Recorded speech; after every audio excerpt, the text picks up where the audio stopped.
نحمده ونستعينه ونستغفره ونعوذ بالله من شرور أنفسنا ومن سيئات أعمالنا من يهد الله فلا مضل له ومن يضلله فلا هادي له ونشهد أن لا إله إلا الله وحده لا شريك له ونشهد أن سيدنا وسندنا وحبيبنا ومولانا محمدا عبده ورسوله الذي أرسله بالحق بشيرا ونذيرا وداعيا إلى الله بإذنه وسراجا منيرا فقد قال الله سبحانه وتعالى في كلامه المجيد وفرقانه الحميد أعوذ بالله من الشيطان الرجيم بسم الله الرحمن الرحيم الحمد لله رب العالمين الرحمن الرحيم مالك يوم الدين إياك نعبد وإياك نستعين اهدنا الصراط المستقيم صراط الذين أنعمت عليهم غير المغضوب عليهم ولا الضالين آمين صدق الله العلي العظيم إن الله وملائكته يصلون على النبي يا أيها الذين آمنوا صلوا عليه وسلموا تسليما اللهم صل على محمد وعلى آل محمد كما صليت على إبراهيم وعلى آل إبراهيم إنك حميد مجيد اللهم بارك على محمد وعلى آل محمد كما باركت على إبراهيم وعلى آل إبراهيم إنك حميد مجيد محترم حاضرين আল্লাহ পাকের দরবারে শুকরিয়া জ্ঞাপন করি আল্লাহ তাআলা আজকের পবিত্র এই সময়ে এই দিনে দিন শেষ হয়ে রাত ঈশার পর আল্লাহ পাক কোরআনে কারীমকে সামনে নিয়ে আমাদেরকে আজকের মাহফিলে মজলিসে বসার তৌফিক দিয়েছেন আমরা রব্বুল আলামিনের মহান দরবারে শুকরিয়া জ্ঞাপন করি সকলে পড়ি আলহামদুলিল্লাহ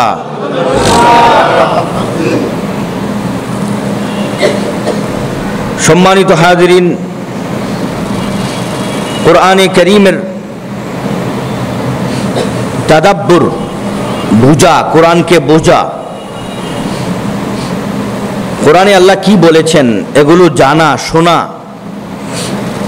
কোরআনে আল্লাহ তাআলা কি বিধান দিয়েছেন কি মাসলা বলেছেন এগুলো শোনা এই সব সামান্য সময়ের জন্য যদি কেউ এগুলো শুনে বসে দাঁড়িয়ে দাঁড়িয়ে নফল নামাজ পড়ার চেয়েও উত্তম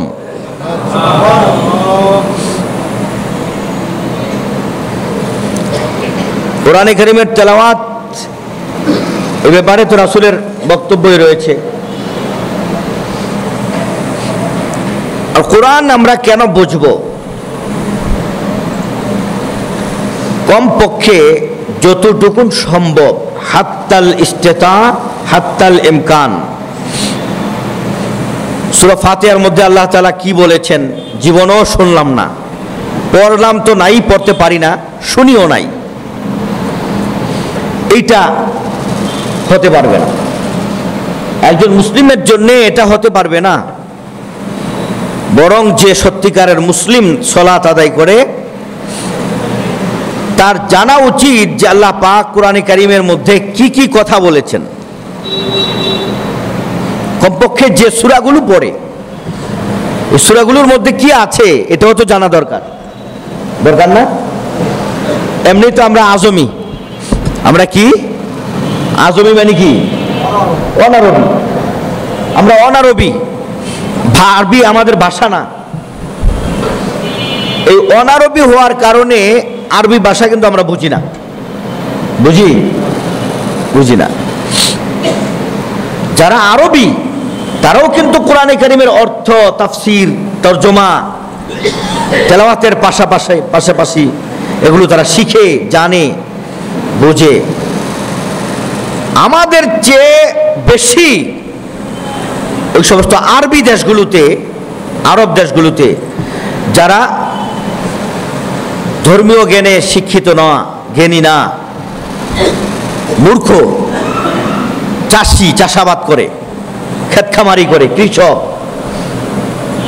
কোরআনে কারীমের দোয়াগুলো, কোরআনে কারীমের আলোচনাগুলো, কোরআনে কারীমের বক্তব্যগুলো, এই আমরা যারা অনারবি আছি, আজমি আছি, আমাদের চেয়ে বেশি তারা শিখে এবং জানে। আমরা অনারবি হওয়ার কারণে আরবির সাথে তো আমাদের মুনাসাবাত নেই, সম্পর্ক নেই। ওই সম্পর্কহীনতার অজুহাতে আমরা কোরআন থেকে অনেক দূরে চলে গেছি, অনেক দূরে চলে গেছি। শুধু এই যে সাপ্তাহিক তাফসিরের মাহফিল, এই মজলিস থেকে আপনি কি শুধু শুনবেন আর একটা জিনিস অর্জন করবেন, সেটা হলো কোরআনের সাথে যদি আমি সম্পর্ক করতে চাই তো দুটা কাজ আমাকে করতে হবে। কয়টা কাজ? এক নাম্বার, কোরআনের তেলাওয়াত আমাকে শিখতে হবে, এইটা হলো ফরজ, প্রথম কাজ। দুই নাম্বার কাজ, কোরআনে কারীমের তেলাওয়াতের পাশাপাশি তরজমা, তাফসীর শিখা যাবে না। শিখতে পারবেন? যে জিনিসটা আমরা 16 বছরে শিখছি ওটা আপনি কয় বছরে শিখবেন? পারবেন না। তাহলে কি করবেন? কোরআনে কারীমের যে তাফসীর বাংলাতে আছে, ইংরেজিতে আছে, উর্দুতে আছে, আরবিতে আছে। আরবিতে যদি পারতাম তাহলে তো কোরআন থেকেই বুঝতাম, আরবিতে পারবো না। উর্দু আমাদের জন্য সহজ, যেহেতু উর্দু ভাষী আমরা ছিলাম এক সময়, এখনো উর্দুওয়ালাদের পাশে আছে। ইংরেজি, যারা ইংরেজি পড়াশোনা করেছেন জেনারেল, তারা তো ইংরেজি ভাষা জানেন। এখন সব বাদ, যেটা আমাদের জন্য একেবারে সহজ সাধ্য, সেটা হলো বাংলাতেও কোরআনে কারীমের তরজমা, তাফসীর হয়েছে। কমপক্ষে আমরা যারা শিখতে পারবো না তাফসীর, তরজমা, 16 বছর 20 বছর সময় চলে গেছে, তাদের উপরে কর্তব্য হলো, ফরজ হলো কোরআনে কারীমের তরজমাগুলো দেখে দেখে বাংলাতে পড়া। আল্লাহ কি বলেছে, তরজমার পিছনে নিচে ব্যাখ্যা, তাফসীর, মাসালা, এগুলোও পড়া। এই ব্যাপারে আপনাদেরকে আমি গাইড করব, আপনাদেরকে আমি বলবো, বাংলাদেশে এই ধরনের কোরআনের তরজমা এবং তাফসীর, যেটা সৌদি গভর্নমেন্ট তাদের পয়সা দিয়ে খরচ ছাপিয়ে বাংলাদেশে, পাকিস্তানে, ভারতে পাঠিয়েছেন। পাকিস্তান এবং ভারতের জন্যে উর্দু ভাষায়, আর বাঙালি ভাষাভাষীদের জন্যে, বাংলা ভাষাভাষীদের জন্যে, চাই সে কলিকাতা থাকুক আর বাংলাদেশে থাকুক, আর আমেরিকাতে থাকুক আর লন্ডনে থাকুক, বাংলা ভাষাভাষীদের জন্যে সৌদি গভর্নমেন্ট কোটি কোটি দিরহাম খরচ করে, দিনার খরচ করে, রিয়াল খরচ করে তারা একটা তাফসীর গ্রন্থ ছাপিয়ে বিনা পয়সায় বিতরণ করে দিয়েছেন। সুবহানাল্লাহ, আলহামদুলিল্লাহ, বিনা পয়সায়, বিনামূল্যে। এখন আপনারা বিনামূল্যে পাইবেন না, এখন কিনা নিতে হবে। এটা আবার বাংলাদেশ থেকেও ছাপিয়েছে। এটা পাকিস্তানের মুফতি আজম, গ্র্যান্ড মুফতি, মুফতি শফি রহমাতুল্লাহ আলাইহির করা, উনি এই তাফসিরটা করেছেন। শেখুল হিন্দ রহমাতুল্লাহ আলাইহি আরও আগে, ওনারও আগে দেওবন্দ মাদ্রাসার প্রথম ছাত্র এবং ব্রিটিশ খেদাও আন্দোলনের যিনি বীর সেনানী ছিলেন, অগ্রণী ভূমিকা পালন করেছেন, এইরকম একজন আলেম, রেশমি রুমাল, যার ইতিহাসের সাথে যার নাম লেখা, সেই মাহমুদুল হাসান দেওবন্দি রহমতুল্লাহ আলাইহির তর্জমা আর মুফতি শফি রহমতুল্লাহ আলাইহির তাফসির, যে তাফসির তিনি রেডিও পাকিস্তানে নিয়মিত দিতেন, সেটাই তাফসিরে মারিফুল কোরআন হয়ে এখন উর্দুতে তো আছেই, এটা বাংলায়ও সৌদি গভর্নমেন্ট থেকে এটা বিতরণ করা হয়েছে বিনামূল্যে। এখন আর বিতরণ করা হয় না, এখন তো কিনে নিতে হবে। এটার মধ্যে তর্জমাও আছে, তাফসিরও আছে, মাসালাও আছে। মাসালাগুলোকে আলাদা করে দেওয়া হয়েছে, আপনি তিনটা জিনিসই পেয়ে যাবেন। এরপরে 30 খণ্ডে, 30 পারার 30 খণ্ডে আরেকটা তাফসির আছে, আমাদের বহুল পরিচিত একজন আলেম, তার নাম হলো আমিনুল হক রহমাতুল্লাহ আলাইহি, যিনি লালবাগ শাহী মসজিদের খতিব ছিলেন। উনি একটা তাফসির লিখেছেন, তাফসিরে নুরুল কোরআন, তাফসিরে নুরুল কোরআন 30 খণ্ডে। আরও অনেক তাফসির গ্রন্থ আছে বাংলাতে অনুবাদ করা হয়েছে, সরাসরি লেখা না, বাংলাতে অনুবাদ করা হয়েছে। এই সমস্ত তাফসিরগুলো কিনে তর্জমাও পড়তে পারেন, আবার তাফসিরও পড়তে পারেন। তেলাওয়াত তো করবেনই, করতে পারেনি, তেলাওয়াত শিখতে হবে আর তর্জমা এবং তাফসির পড়তে হবে। আল্লাহ তৌফিক দান করুন। করবেন তো ইনশাআল্লাহ? বাংলা পারেন না এমন কে আছেন এখানে? বাংলা পারি না আমি, বাংলা পড়তেও পারি না, কে আছেন? সবাই তো বাংলা পড়তে পারেন, তাহলে এই কাজটা করা যাবে না ইনশাআল্লাহ? আল্লাহ তৌফিক দান করুন, আল্লাহুম্মা আমিন। তো আমাদের আজকের এই মজলিস, আপনাদেরকে যে বিষয়টা আপনাদের সামনে তুলে ধরলো, মজলিসের মাধ্যমে আপনারা পেলেন, সেটা হলো কোরআন কারীমের বিশুদ্ধ তেলাওয়াত শিখতে হবে আর কোরআন কারীমের তর্জমা এবং তাফসির পড়তে হবে। তর্জমা এবং তাফসির কি পড়তে হবে। পড়লে, এই দুটা কাজ করলে আল্লাহর সাথে আপনার সম্পর্ক বাড়বে। আল্লাহর সাথে বান্দার সম্পর্ক বাড়া, সম্পর্ক করা, এটাই হলো কোরআনের দাবি, এটাই কোরআন চায়। আর আল্লাহ যতগুলো ইবাদত আমাদেরকে দিয়েছেন, এই ইবাদতের উদ্দেশ্যই হলো আল্লাহর পরিচয়, আল্লাহর সাথে বান্দার সুনিবিড় সম্পর্ক। না হয় এই নামাজ, এই রোজা, এই জাকাত, এই হজ, এই কুরবানি, এই সাদাকা, এই দান, এই খয়রাত, এই সমস্ত কিছু করে আমরা ভাবি যে আমরা সওয়াব পাবো। সওয়াব পেয়ে কি করব? এই সওয়াব দিয়ে জান্নাতে যাব। আর আল্লাহ কোরআনে বলতেছেন, আরে জান্নাত তো জান্নাত, জান্নাতের চেয়েও তো বড় কিছু আছে, আর সেই বড় কিছুর নাম অরিদওয়ানুম মিনাল্লাহি আকবার, আল্লাহর সন্তুষ্টি, আল্লাহর রেজামন্দি, আল্লাহর সাথে বান্দার সম্পর্ক, এটি হলো সবচেয়ে বড় জান্নাত। এটা হলো সবচেয়ে বড় কি জান্নাত। জান্নাত তো দিবেন আল্লাহ, সম্পর্ক হয়ে গেলে তো জান্নাত আপনার কাছে চলে আসবে। জান্নাত আপনার কাছে চলে আসবে। জান্নাতের কাছে আপনি কখন যে চলে যাবেন, হ্যাঁ, মনে করবেন যে জান্নাত আমার কাছে চলে আসছে, সম্পর্কের কারণে। লোকেরা এখনো হিসাব নিয়ে ব্যস্ত, আর আপনি জান্নাতের সামনে বারিন্দায় বৈশা বৈশা জান্নাতের ফল খাইতেছেন। সুবহানাল্লাহ। এটা হলো আল্লাহর সাথে বান্দার যখন গভীর সম্পর্ক হবে, তখন এই রেজাল্টটা পাওয়া যাবে। আল্লাহ আমাদের তৌফিক দান করুন। আমরা তেলাওয়াত শুনি, এরপরে তর্জমা তাফসীর করে আমরা দোয়া করব। আউযু বিল্লাহি মিনাশ শাইতানির রাজীম। বিসমিল্লাহির রহমানির রহিম। فتلقى آدم من ربه كلمات فتاب عليه إنه هو التواب الرحيم. قلنا اهبطوا منها جميعا فإما يأتينكم مني هدى فمن تبع هداي فلا خوف عليهم ولا هم يحزنون والذين كفروا وكذبوا بآياتنا أولئك أصحاب النار هم فيها خالدون يا بني إسرائيل اذكروا نعمتي التي أنعمت عليكم وأوفوا بعهدي أوف بعهدكم وإياي فارهبون وآمنوا بما أنزلت مصدقا لما معكم ولا تكونوا أول كافر به ولا تشتروا بآياتي ثمنا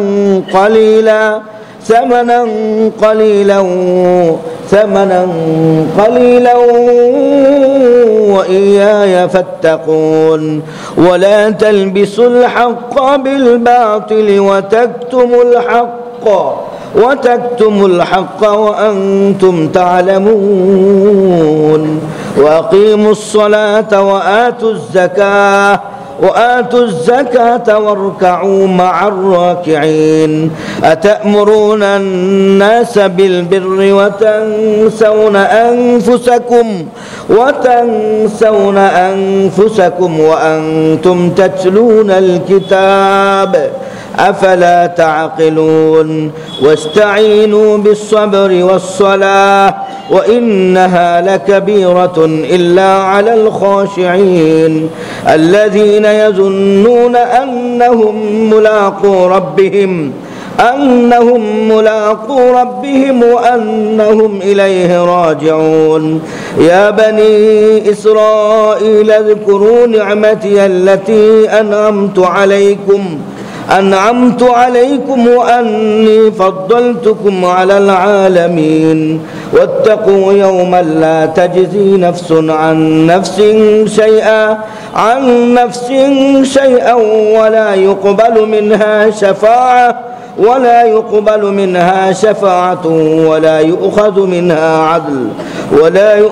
منها عدل ولا هم ينصرون صدق الله العظيم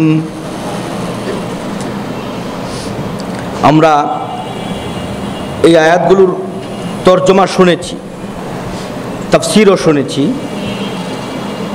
আজকে তাফসীরের বাকি অংশ আমি পেশ করব ইনশাআল্লাহ। আমরা রমাদানের পরে আবার আমাদের তাফসীরের মাজলিসে আমরা বসবো, তখন সামনের আয়াত থেকে শুরু হবে ইনশাআল্লাহ। সকলে বলি ইনশাআল্লাহ। আজকে আমরা বাকি তাফসীরের অংশটুকুন আলোচনা করব, এরপরে দোয়া করব। আর পহেলা রমজান থেকে যদি রবিবার থেকে রোজা হয় তো আমরা ইনশাআল্লাহ বাদ সলাতে জোহরের নামাজের 2 রাকাত সুন্নত 2 রাকাত নফল, রমজানে তো নফলও ছাড়া যাবে না, 2 রাকাত নফল পড়ে আমরা সাথে সাথে কি করব, বসে যাব ইনশাআল্লাহ। বলি অন্যকেও দাওয়াত দিব, আল্লাহ কবুল করুন। এই পৃষ্ঠায় এই রুকুতে কাদের আলোচনা জানি চলছিল? বনি ইসরাইল। কাদের আলোচনা? বনি ইসরাইল কারা, এ ব্যাপারে আলোচনা করেছি গত তাফসীরে। ইহুদি আর খ্রিস্টান। এখনকার সময়ে বনি ইসরাইল কারা? ইহুদি, খ্রিস্টান।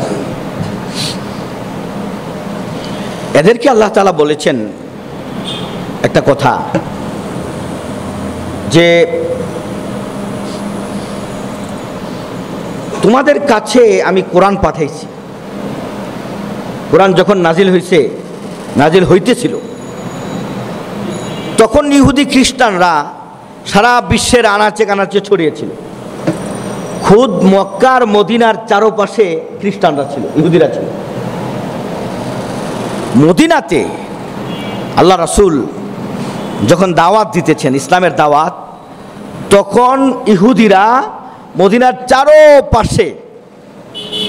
চারপাশে বিস্তৃত অবস্থায় ছড়িয়ে ছিটিয়ে ছিল। ইসলাম ধর্ম তো মাত্র আসলো, নবীজি দাওয়াত দিতেছেন, কোরআন নাজিল হইতেছে, পরিপূর্ণ হয় না এখনো। হিজরত করে নবীজি মদিনায় চলে আসছেন। তাহলে মক্কায় কত বছর কাটালেন? 13 বছর। মক্কায় কত বছর? জোরে বলেন, কত বছর? আর মদিনায় কত বছর থাকবেন? টোটাল কয় বছর হইল? এই 23 বছর। মক্কায় থাকতেও মক্কার ইহুদিরা, মক্কার পত্তলিকেরা মক্কার ইহুদিদের কাছে গিয়ে জিজ্ঞাসা করত একটা কথা। তো মক্কার ইহুদিরা মিথ্যা কথা বলতো, তাহা মিথ্যা না, ঘুরায় ফেরায়া ওদেরকে একটা বুঝ দিয়ে দিত। বুঝটা হলো মিথ্যা বুঝ। নবীজি যখন মদিনাতে আসলেন, মদিনার চারপাশে ইহুদিরা, মদিনার পত্তলিকেরাও, মুশরিকরাও অথবা ভালো মানুষেরাও, মুশরিক না আরবে এরকমও আছে, শিরিক করে না কিন্তু ভালো মানুষ, খ্রিস্টানও না ইহুদিও না, আর শিরিকও করে না, এরকমও ছিল। এরা গিয়ে ইহুদিদের কাছে জিজ্ঞাসা করতে শুরু করলো। আচ্ছা, এখন একটা প্রশ্ন হয়, ইহুদিদের কাছে কেন গেল? কোরআন তো ছিল না, নবীও ছিল না, না ছিল কোনো পাঠাগার, না ছিল কোনো শিক্ষাঙ্গন, না মাদ্রাসা, না মক্তব, না পাঠাগার, না কোনো ধরনের শিক্ষা প্রতিষ্ঠান, এরকম কিছুই ছিল না। মক্কায় যেমন ইহুদিরা পণ্ডিত ছিল, কারণ তাদের তাওরাত ছিল, তাওরাতের থেকে তারা জ্ঞান অর্জন করত। মদিনায়ও ইহুদিরা তাওরাত পড়ে, ইঞ্জিল পড়ে, জাবুর পড়ে, 3টা কিতাব পড়ে তারা জ্ঞান অর্জন করে মহাজ্ঞানী হয়ে, পণ্ডিত হয়ে বিভিন্ন জায়গায় বসত তারা। আর এদের কাছে পানি পড়া নেওয়ার জন্যে, একটু ভালো কথা শোনার জন্যে, কোনো মুশকিলে পড়লে সমাধানের জন্যে দূর দূরান্ত থেকে লোকেরা আসতো। লোকেরা বলতে ইহুদিরা আসতো, খ্রিস্টানরা আসতো, আর আরবিরা আসতো, চাই সে ভালো হোক অথবা পত্তলিক হোক, মুশরিক হোক, তারা আসতো। শিরিক করে সেও দৌড়ে যেত ইহুদির কাছে, যে আমার তো এই সমস্যাটা হয়েছে, কি করা যায়? তো তাওরাতে তো সমাধান আছে, ইঞ্জিলে আছে, জাবুরে আছে, সমাধান দিয়ে দিত। এই ইহুদিরা পাণ্ডিত্য অর্জন করে 3 কিতাব থেকে তারা ছড়িয়ে ছিটিয়ে বিভিন্ন জায়গায় থাকত। আর মক্কার মূর্খরা, মদিনার মূর্খরা, আরবের মূর্খরা, ওই ওদেরই অধিবাসী যারা ইহুদি ছিল, ওদের কাছ থেকে জ্ঞান অর্জন করত। শুধু জ্ঞান, আখেরাতের জ্ঞান এটা না, যত ধরনের যত কিছু আছে ইহুদিদের কাছে দৌড়ে যেত।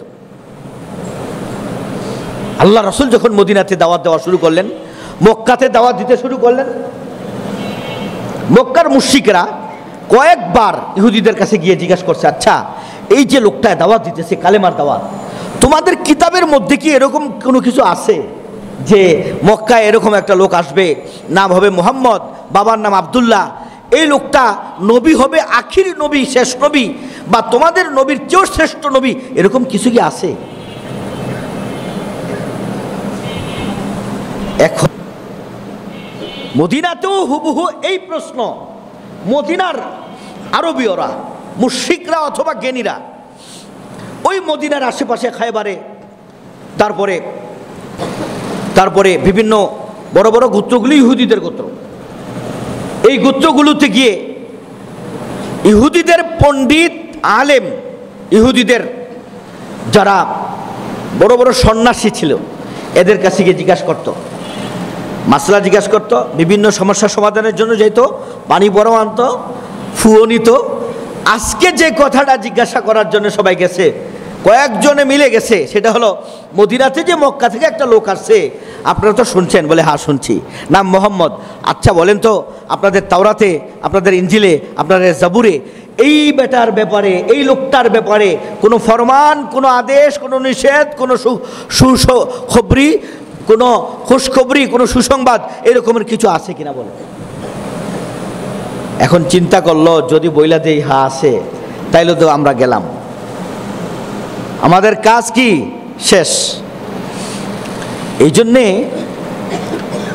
সরাসরি মিথ্যা না বইলা মিথ্যার আশ্রয় নিছে, সরাসরি মিথ্যা না বইলা মিথ্যার আশ্রয় নিছে। বলে যে না না না, এরকম কিছু নাই, এরকম কিছু নাই, মোহাম্মদ নামের কেউ আসবে না, এরকম বলে নাই। এটা না বইলা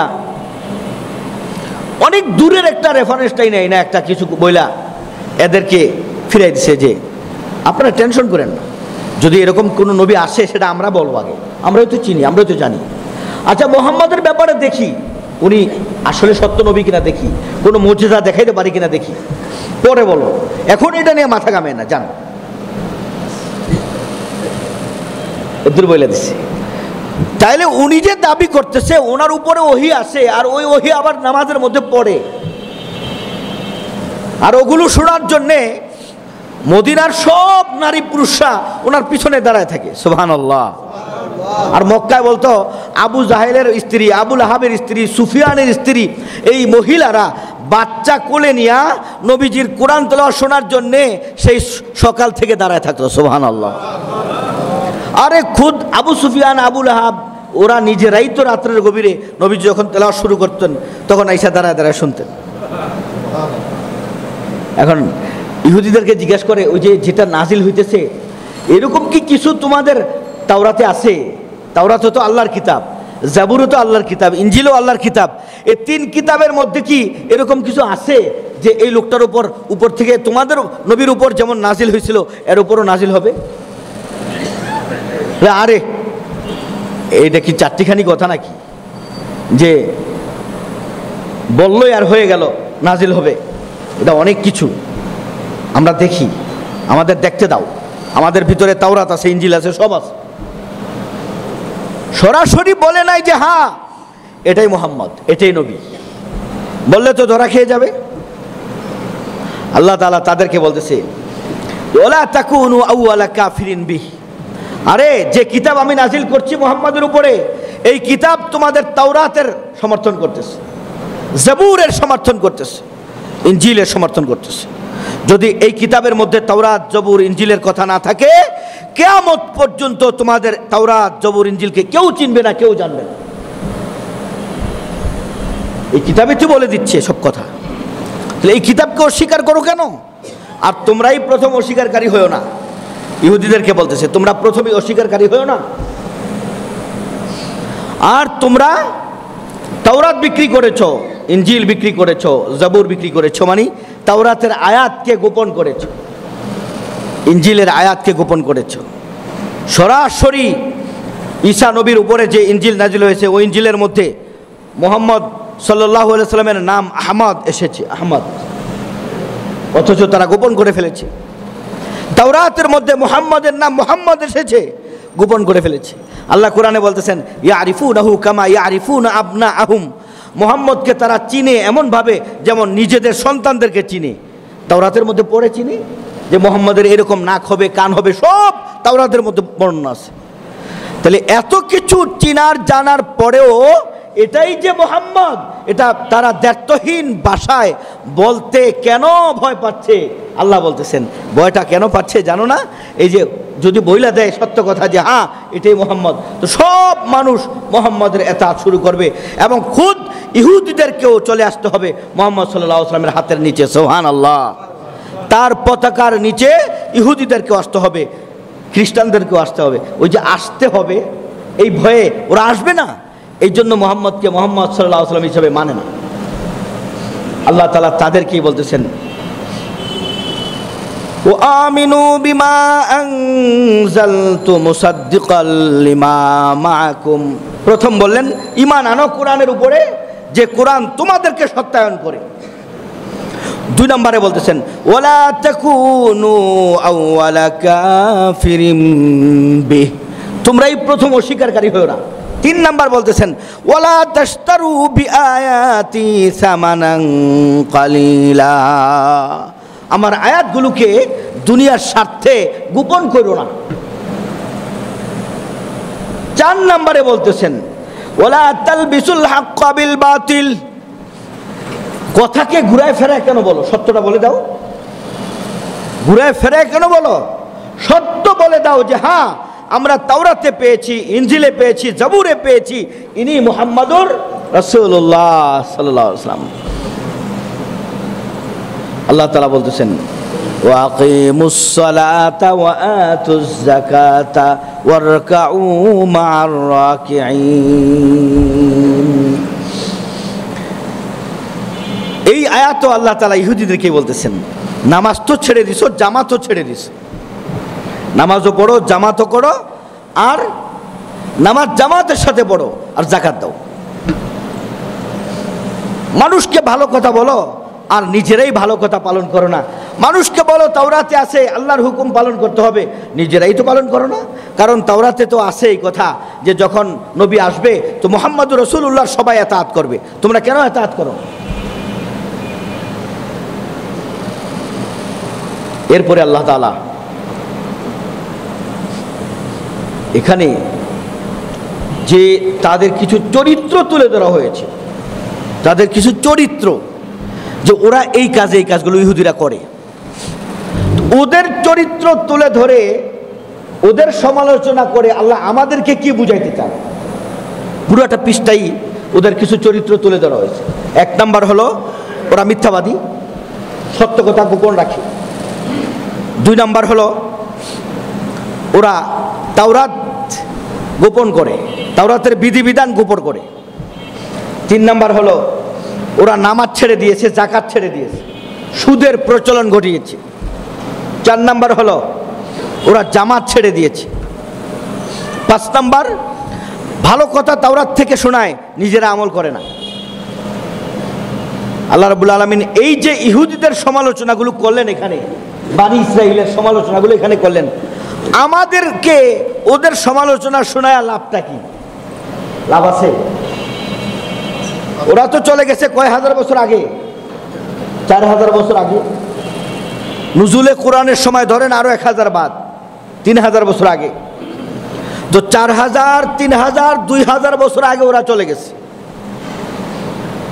তো এরপরে নুজুলে কোরআনের সময় যে ইহুদিরা ছিল, এই ইহুদিদের উপর তো আর তাওরাত ইনজিল এগুলো নাজিল হয় নাই। ধরলাম তখনও যদি বলা যায় যে ঘরে ঘরে ইহুদি খ্রিস্টান ছিল, তো বলে দিত যে ওদের চরিত্রে তোরা চরিত্রবান হইস না। কিন্তু ওগুলো না বলে আল্লাহ তাআলা ওদেরকে ডাইরেক্ট হুকুম করতেছেন, ওদেরকে এগুলো হুকুম করে আমাদের কি বুঝাইতেছেন, এটা হলো প্রশ্ন। হুকুমটা কি ওদের করছে না? এই যে দেখেন, ইয়া বানি ইসরাঈল আযকুরু নি'মাতি আল্লাতী আন'আমতু আলাইকুম। আবার লাস্টে বলছেন ফাদ্দালতুকুম আলাল আলামিন, আমার নিয়ামত ভুলে গেছো? আমি এত কিছু তোমাদেরকে দিয়েছি, নবী দিয়েছি, ঘরে ঘরে নবী দিয়েছি, ইজ্জত দিয়েছি, ক্ষমতা দিয়েছি, হুকুমত দিয়েছি। বাদশাহ সুলাইমানের মতো ব্যক্তিকে তোমাদের নবী বানাইছি, যার যার হুকুমে বাতাস চলত, যিনি সমস্ত পশু পাখির কথা বুঝতেন। দাউদ আলাইহিস সালামকে দিয়েছি তাদের নবী, যে দাউদ আলাইহিস সালামের হুকুমে লোহা গলে যেত, লোহায় দললে লোহাটা কি হয়ে যেত? লোহা দিয়ে প্রথম এই যে যত কিছু আছে লোহার, দাও, কোদাল, বডি, তারপরে কাঁচি, এই সব বানান তিনি। আল্লাহ কোরআনে বলেছেন ও আলালনা লাহুল হাদিদা, লোহাকে আমি তার অনুগত করে দিয়েছি। কি না দিছি? সৌন্দর্য, সারা পৃথিবীর সৌন্দর্য তোমাদের নবী ইউসুফকে দিছি, হুকুমত দিছি, রাষ্ট্রীয় ক্ষমতা দিছি, সৌন্দর্য দিছি, প্রতাপ, বিত্তশীলতা তোমাদেরকে দিয়েছি। মুসা নবীর কি প্রতাপ ছিল? আজরাইলের চট দিয়ে এক চোখে উড়াই দিচ্ছে। কত বড় প্রতাপ ছিল, জালালি তবিয়ত ছিল, সব তো তোমাদের দিছি, খালি খাবারই দেই নেই। নবুয়ত, হুকুমত, সাহসিকতা সব তোমাদেরকে দিয়েছি। তো এর সমালোচনা করে আল্লাহ তাআলা আমাদের কি বুঝাইতে চান?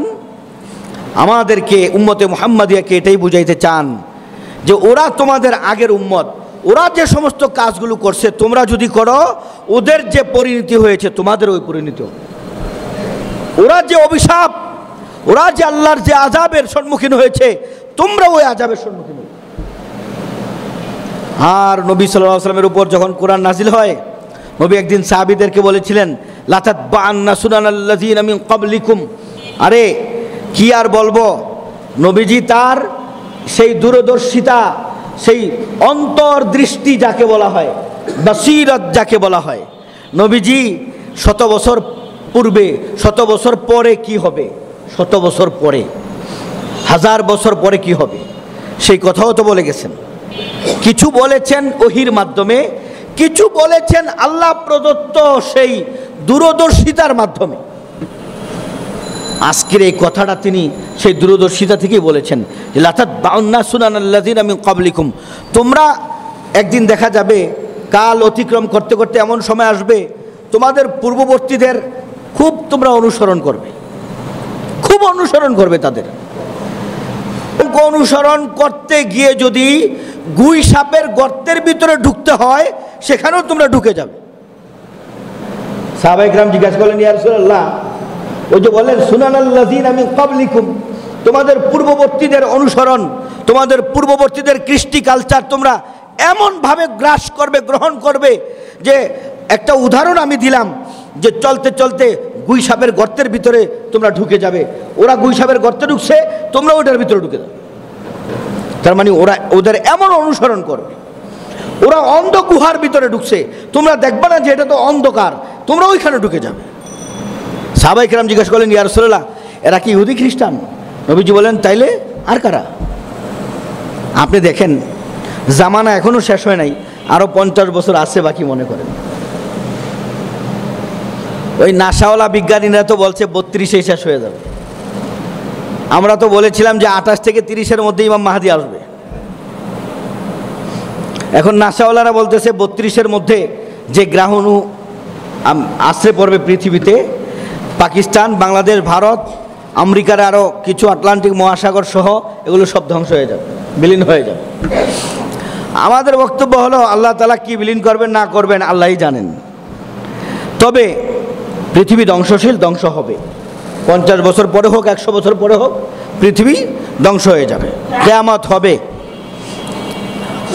এখন দেখেন, আমরা আমাদের সন্তানেরা, আমাদের সমাজপতিরা, সমাজ কর্ণধারেরা খ্রিস্টানদের, ইহুদিদের সব কালচার তারা গ্রহণ করে ফেলছে। এই যে ভোটাভুটি নির্বাচন, এটাও কিন্তু খ্রিস্টানদের আবিষ্কার। এই যে গণতন্ত্র, এই গণতন্ত্র কিন্তু খ্রিস্টানদের, এটা কিন্তু কোরআনের না। আপনি যেদিকে তাকাবেন সব কিছু ওইখান থেকে আসতেছে। এই যে মাইক, এই যে মোবাইল, এগুলো কি? এই সব এখন মোবাইলের ফাংশন, অ্যান্ড্রয়েড মোবাইলে আপনাকে ঢুকতে হবে, ওই কার্যক্রমগুলো জানতে হবে, শিখতে হবে। এখন সব কিছু ওদের বানানো, ওদের তৈরি করা, ওদের দেয়া, ওদের দেখানো, ওদের শিখানো, ওদের প্ল্যান, ওদের সব কিছু আপনাকে মেনে না মেনে, বাধ্য হয়ে, জোর করে অথবা ইচ্ছায়, স্বেচ্ছায়, যে কোনোভাবেই হোক মেনে নিতে হইতেছে। আল্লাহ রাসূল এই কথাটাই বলছিলেন। কোরআন বলতেছে, ওদের সমালোচনা এজন্য করলাম যে যে জিনিসগুলোর সমালোচনা করছি তোমরা এই জিনিসগুলো থেকে বেঁচে থাকো। এটাই হলো কোরআনের শিক্ষা। না হয় ওদের সমালোচনা করার দ্বারা উদ্দেশ্য কি? আল্লাহ পাক এটাই বুঝাতে চান যে ওরা যেমন ধ্বংসপ্রাপ্ত হয়েছে, গায়রিল মাগদুবি আলাইহিম হয়েছে, ওলা দাল্লিন হয়েছে, তোমরাও যদি ওদের অনুসরণ করো, তোমরাও হয়তো ওলা দাল্লিন তো আর হবে না, গায়রিল মাগদুবি আলাইহিমও হবে না, মাগদুবি আলাইহিমও হবে না, তোমরা হবে জাহান্নাম। ওরা মাগদুব আলাইহিম হয়ে জাহান্নামী হয়েছে, দাল্লিন হয়ে জাহান্নামী হয়েছে। তোমরা ওদের পথে চললে তোমরাও পথভ্রষ্ট হবে, অথবা গজব বলা হবে, আল্লাহর পক্ষ থেকে গজবের অধিকারী হবে, আর তোমাদের ঠিকানা হবে জাহান্নাম। এই জন্য আল্লাহ এই আয়াতগুলোতে আমাদেরকে হুঁশিয়ার করে লাস্টে আয়াতের একেবারে পৃষ্ঠার শেষে একটা সুন্দর ফিনিশিং দিয়ে দিলেন, কি? ওয়াত্তাকু ইয়াওমাল্লা তাজজি নাফসুন আন নাফসিন শাইআ। এরে আমার বান্দা, ওই দিনকে ভয় করো যেদিন ইহুদি, খ্রিস্টান, মুসলিম সবাই আল্লাহ পাকের সামনে গিয়ে দাঁড়াবে। যেদিন আল্লাহ পাকের সামনে গিয়ে হিসাব নিকাশ সব কিছু তোমাকে দিতে হবে। আর ওই দিন কোনো মানুষের উপকারে আসবে না। ওয়ালা ইউকবালু মিনহা শাফাআহ, কারো সুপারিশও চলবে না। ওয়ালা ইউখাযু মিনহা আদল, কারো কোনো বিনিময়ও চলবে না, যে বিনিময় দিয়ে, টাকা দিয়ে নিষ্কৃতি পেয়ে যাবে। ওয়ালা হুম ইউনসারুন, যাদের ব্যাপারে আল্লাহ শাস্তির ঘোষণা করবে তাদেরকে সাহায্য করার কেউ আসবে না, এগিয়ে আসবে না। ওই দিনকে ভয় করো, চাই তুমি খ্রিস্টান হও, চাই তুমি নাসারা হও, চাই ইহুদি হও, চাই মুসলিম হও। সুতরাং কোরআন তো আমাকে বলেছে ওরা দোয়াল্লিন, ওরা পথভ্রষ্ট। কোরআন আমাদেরকে বলেছে যে ওরা মাগদুব আলাইহিম, ওদের উপর আল্লাহ দুনিয়াতেই গজব দিয়েছেন, ওদের অনুসরণ করা যাবে না। এই আয়াতগুলোতে, এই পৃষ্ঠাগুলোতে, এই রুকুগুলোতে আল্লাহ তাআলা লাস্ট কথাটা এটাই বলেছেন। আল্লাহ তাআলার এই কথার উপর আমল করার তৌফিক দান করুন। ওদেরকে যত পারি বর্জন করার তৌফিক দান করুন। বর্জন না করতে পারলে কমপক্ষে ঘৃণা করার তৌফিক দান করুন।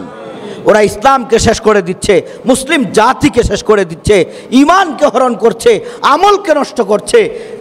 সব ধ্বংসের মূল এই ইহুদি খ্রিস্টান। আল্লাহ তাআলা এজন্যই শুরু করছেন ইয়া বানি ইসরাইল দিয়া, শেষ করছেন ওয়াত্তাকু ইয়াওমান লা তাজজি নাফসুন দিয়া। এরপরে আবার আয়াতগুলোতে শুরু হবে তাদের কিছু উদাহরণ, তারা কি কি অপকর্মগুলো করেছে এটার একটা দৃষ্টান্ত আল্লাহ তুলে ধরবেন। সুবহানাল্লাহ। আল্লাহ যদি তৌফিক দান করেন আমরা পরবর্তীতে এই আয়াতগুলোর আলোচনা শুনবো। সুন্দর সুন্দর আলোচনা। আল্লাহ পাক কীভাবে আমাদেরকে হেদায়েত দিচ্ছেন, কীভাবে আমাদেরকে বুঝ দিচ্ছেন, আল্লাহর কোরআনের এই বুঝকে গ্রহণ করার আল্লাহ তৌফিক দান করুন। ওয়া আখিরু দাওয়ানা আলহামদুলিল্লাহি রাব্বিল আলামিন। আস্তাগফিরুল্লাহ, ইস্তিগফার পড়ি। আস্তাগফিরুল্লাহ রাব্বি মিন কুল্লি যামবি ওয়া আতুবু ইলাইহি। আস্তাগফিরুল্লাহ রাব্বি মিন কুল্লি যামবি ওয়া আতুবু ইলাইহি। লা হাওলা ওয়ালা কুওয়াতা ইল্লা বিল্লাহিল আলিয়্যিল আযীম। আল্লাহুম্মা সাল্লি আলা মুহাম্মাদ ওয়া আলা আলি মুহাম্মাদ কামা সাল্লাইতা আলা ইব্রাহিম وعلى آل إبراهيم إنك حميد مجيد. اللهم بارك على محمد وعلى آل محمد كما باركت على إبراهيم وعلى آل إبراهيم إنك حميد مجيد. اللهم أنت السلام ومنك السلام تباركت ربنا وتعاليت يا ذا الجلال والإكرام. ربنا ظلمنا أنفسنا وإن لم تغفر لنا وترحمنا لنكونن من الخاسرين.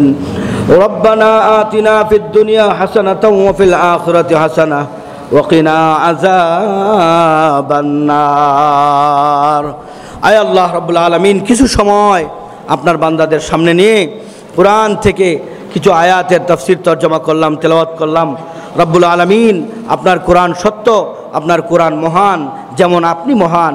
আয় আল্লাহ, এই মহানের কোরআন মহান নিয়ে আলোচনা করলাম, দয়া করে আমাদেরকে আপনি কবুল করে নেন আল্লাহ। আমাদের জীবনের গুনাহ খাতাগুলো মাফ করে দেন আল্লাহ। কোরআনের খাতিরে, কোরআনের বরকতে আয় আল্লাহ দুনিয়া ও আখিরাতের সমস্ত অশান্তি থেকে, বিপদ থেকে, আপদ থেকে, আয় আল্লাহ শাস্তি থেকে, আয় আল্লাহ কবরের আযাব থেকে, মৃত্যুর যন্ত্রণা থেকে, আয় আল্লাহ কোরআনের খাতিরে আপনি আমাদেরকে পানাহ দিয়ে দেন আল্লাহ, আমাদেরকে নাজাত দিয়ে দেন আল্লাহ। রব্বুল আলামিন, যারা এখানে বসেছি আয় আল্লাহ, কারো মা কবরে, কারো বাবা কবরে, আল্লাহ আমাদের সকলের মা বাবার কবরগুলোরে জান্নাতের বাগান বানায় দেন আল্লাহ। রব্বি রহমহুমা কামা রব্বায়ানি সগীরা। রব্বি জাআলনি মুকিমাস সালাতি ওয়া মিন যুররিয়াতি রব্বানা ওয়া তাকাব্বাল দুআ।